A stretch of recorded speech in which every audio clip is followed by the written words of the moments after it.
ते सर्वजण बंद करताय, नेमकं काय कारण आहे, काय सांगताय?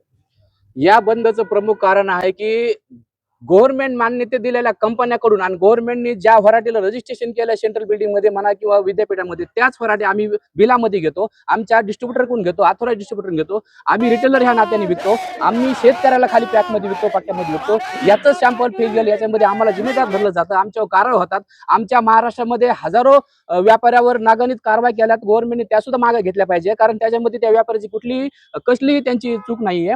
खत लिंकिंगचा सगळ्यात मोठा विषय आहे. कंपनी ज्यावेळेस आम्हाला 10 टन युरिया किंवा 10 टन डीएपी नावाचं खत देते, त्या खताबरोबर कमीत कमी 1 ते सव्वा लाख रुपयाचं इतर मटेरियल देते. इतर मटेरियल हे खराब आहे असं आम्ही कधी म्हणणार नाही, पण आम्हाला त्याची आज गरज नाही, आमच्या शेतकऱ्याला त्याची आज गरज नाही. आता सध्या कशाचा विषय आहे, आता सध्या पुढचा हंगाम आहे तो कापूस, बाजरी आणि इतर पिकाचा हंगाम आहे. त्याला लागणारे उत्पादक पाहिजे, ते उत्पादक आम्हाला जेव्हा पाहिजे तेव्हा आम्ही घेऊ. नॅनो युरियाचा विषय असेल, नॅनो डीएपीचा विषय असेल, सल्फरचा विषय असेल, पीडीएम पोटॅशचा विषय असेल, हे उत्पादक चांगले आहेत किंवा नाहीत हा आमचा विषय नाही, पण ते आम्हाला आज नको. आणि जर पाहिजे असेल तर ते आम्ही वेगळे घेऊ ना.